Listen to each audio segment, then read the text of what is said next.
Menteri Keuangan kita, Ibu Sri Mulyani Indrawati, baru-baru ini meminta kita semua untuk tetap tenang. Di Simposium Ekonomi tanggal 10 April 2025, beliau bicara soal kekhawatiran banyak orang tentang ekonomi Indonesia dan APBN. Intinya, meskipun ekonomi dunia lagi susah, ekonomi Indonesia masih kuat dan stabil. Beliau bicara begini karena banyak berita dan ahli ekonomi yang khawatir soal APBN. Apalagi dengan program-program Pak Presiden yang besar. Kekhawatiran ini wajar. Tapi seringkali mereka hanya melihat sebagian kecil saja dan lupa kalau ekonomi Indonesia sebenarnya tahan banting. Ibu Sri Mulyani mengingatkan kita untuk melihat ekonomi secara keseluruhan. Jangan panik karena informasi yang sepotong-sepotong. Keputusan yang terburu-buru malah bisa bikin ekonomi kita jadi susah. Makanya beliau minta kita tenang dan percaya pada pemerintah. Banyak hal yang bikin kita khawatir soal ekonomi, baik dari dalam negeri maupun luar negeri. Ketidakpastian ini seringkali membuat kita bertanya-tanya tentang masa depan keuangan kita. Di dunia internasional, kebijakan perdagangan negara lain, terutama Amerika Serikat, bikin ekonomi dunia jadi nggak pasti. Perubahan kebijakan yang tiba-tiba dan ketegangan perdagangan global bisa berdampak besar pada stabilitas ekonomi.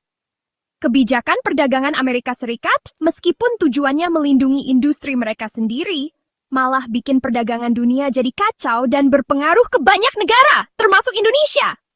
Ini menciptakan tantangan besar bagi negara-negara yang bergantung pada perdagangan internasional. Kebijakan mereka, meskipun tujuannya melindungi industri mereka sendiri, malah bikin perdagangan dunia jadi kacau dan berpengaruh ke banyak negara, termasuk Indonesia. Dampaknya bisa dirasakan di berbagai sektor ekonomi, mulai dari ekspor hingga impor. Di dalam negeri sendiri, banyak yang khawatir soal APBN. Apakah anggaran yang ada cukup untuk mendanai berbagai program pembangunan yang direncanakan oleh pemerintah? Apakah APBN cukup untuk program-program pembangunan Pak Prabowo Subianto sambil tetap menjaga keuangan negara? Kekhawatiran ini masuk akal. Banyak yang bertanya-tanya apakah pemerintah bisa menyeimbangkan antara pengeluaran untuk pembangunan dan menjaga stabilitas keuangan. Program-program penting, seperti pembangunan jalan dan bantuan sosial, butuh biaya besar. Tanpa anggaran yang memadai, program-program ini bisa terhambat dan tidak berjalan sesuai rencana. Ditambah lagi, pasar saham kita sempat turun drastis tanggal 11 Maret 2025. Penurunan ini menambah kekhawatiran masyarakat tentang stabilitas ekonomi kita. Indeks harga saham gabungan turun 3,8%, penurunan terbesar dalam 3 tahun terakhir. Ini menunjukkan betapa rentannya pasar saham kita terhadap perubahan global. Ini bikin banyak orang makin khawatir tentang ekonomi Indonesia. Ketidakpastian ini membuat banyak investor dan masyarakat umum merasa cemas tentang masa depan keuangan mereka. Di Simposium Ekonomi, Ibu Sri Mulyani menjawab semua kekhawatiran ini. Beliau memberikan penjelasan yang komprehensif tentang langkah-langkah yang diambil pemerintah untuk menjaga stabilitas ekonomi. Beliau mengakui ekonomi dunia memang susah, tapi ekonomi Indonesia kuat dan siap menghadapi tantangan. Dengan kebijakan yang tepat dan langkah-langkah strategis, Indonesia bisa tetap bertahan dan bahkan berkembang di tengah ketidakpastian global. Ibu Sri Mulyani yakin karena ekonomi Indonesia memang lagi bagus. Dia sering menekankan bahwa stabilitas ekonomi adalah kunci untuk pertumbuhan yang berkelanjutan. Dengan kebijakan yang tepat, Indonesia bisa terus maju meskipun ada tantangan global. Meskipun ada masalah di dunia dan pasar saham, ekonomi kita tetap kuat. Ada beberapa alasannya. Salah satunya adalah ketahanan pasar domestik kita yang tidak mudah terpengaruh oleh gejolak eksternal. Ini memberikan fondasi yang kokoh bagi perekonomian kita. Pertama, pasar dalam negeri kita besar dan makin banyak orang yang punya uang. Konsumsi domestik menjadi pendorong utama pertumbuhan ekonomi. Orang-orang semakin banyak berbelanja, baik untuk kebutuhan sehari-hari maupun barang-barang mewah. Dengan penduduk lebih dari 270 juta dan kelas menengah yang terus tumbuh, konsumsi dalam negeri jadi penggerak utama ekonomi. Kelas menengah yang berkembang ini tidak hanya meningkatkan daya beli, tetapi juga menciptakan peluang bisnis baru di berbagai sektor. Ini melindungi kita dari masalah ekonomi dunia.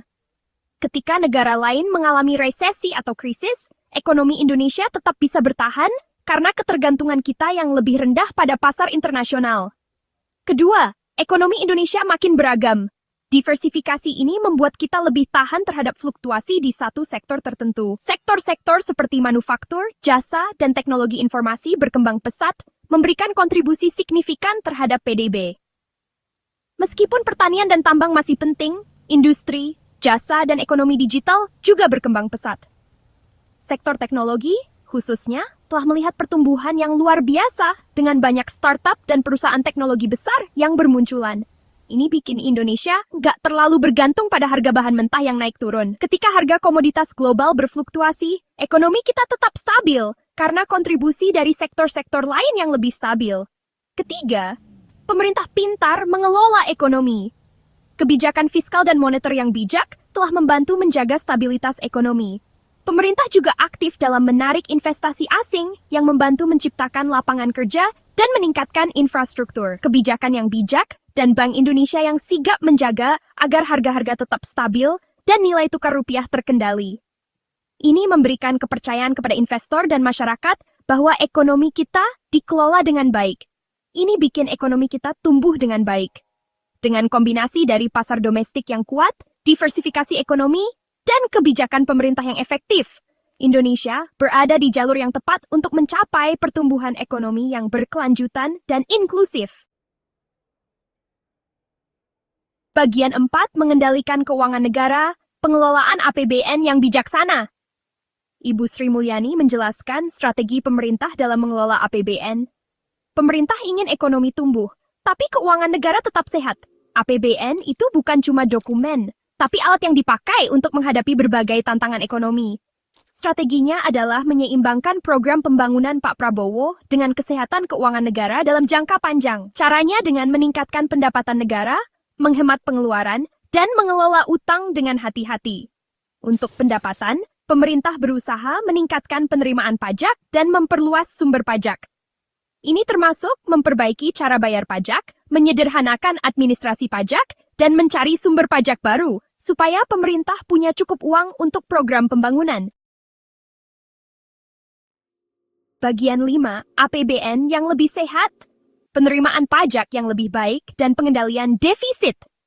Dalam beberapa tahun terakhir, pemerintah Indonesia telah melakukan berbagai upaya untuk meningkatkan penerimaan pajak dan mengendalikan defisit anggaran. Ini adalah langkah penting untuk memastikan stabilitas ekonomi dan keberlanjutan pembangunan negara. Kabar baiknya, penerimaan pajak kita meningkat. Ini adalah hasil dari berbagai reformasi yang telah dilakukan oleh pemerintah untuk memperbaiki sistem perpajakan dan meningkatkan kepatuhan wajib pajak. Dengan penerimaan pajak yang lebih tinggi, pemerintah memiliki lebih banyak dana untuk membiayai berbagai program pembangunan dan layanan publik.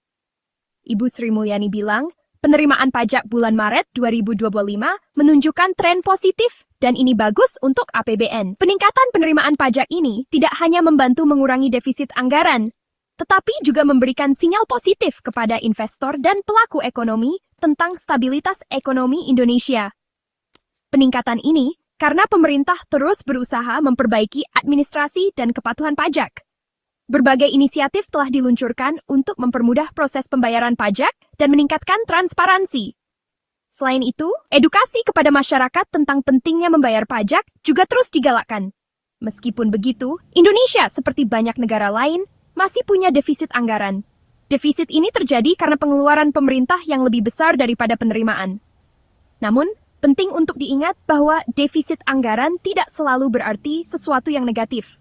Sampai akhir Maret 2025, defisit APBN mencapai 14,2 triliun atau 0,43% dari PDB. Angka ini menunjukkan bahwa meskipun ada peningkatan penerimaan pajak, pengeluaran pemerintah masih cukup besar.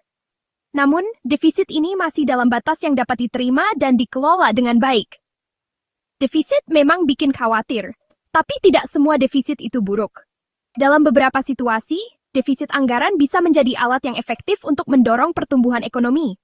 Misalnya, saat ekonomi sedang lesu, pemerintah bisa meningkatkan pengeluaran untuk merangsang aktivitas ekonomi. Defisit kita masih di bawah batas yang ditentukan Undang-Undang APBN 2024, yaitu 2,53% dari PDB di tahun 2025. Ini menunjukkan bahwa pemerintah berhati-hati dalam mengelola keuangan negara dan tidak membiarkan defisit anggaran keluar dari kendali. Ini menunjukkan pemerintah berhati-hati dalam mengelola keuangan negara. Dengan menjaga defisit anggaran tetap terkendali, pemerintah dapat memastikan bahwa pengeluaran untuk pembangunan dan layanan publik tetap berlanjut tanpa menimbulkan beban yang berlebihan pada perekonomian. Pengeluaran untuk pembangunan tetap terkendali. Pemerintah terus berinvestasi dalam proyek-proyek infrastruktur yang penting, seperti jalan, jembatan, sekolah, dan rumah sakit. Investasi ini tidak hanya meningkatkan kualitas hidup masyarakat, tetapi juga menciptakan lapangan kerja dan mendorong pertumbuhan ekonomi. Selain itu, defisit anggaran terkadang justru bermanfaat bagi ekonomi, terutama saat ekonomi sedang tidak pasti. Dengan meningkatkan pengeluaran, pemerintah dapat memberikan stimulus yang dibutuhkan untuk menjaga agar ekonomi tetap bergerak. Dengan menyuntikkan dana ke sektor-sektor penting, pemerintah bisa mendorong kegiatan ekonomi, menciptakan lapangan kerja, dan mendukung pertumbuhan ekonomi jangka panjang. Ini adalah strategi yang bijaksana untuk memastikan bahwa ekonomi Indonesia tetap kuat dan berkelanjutan di masa depan.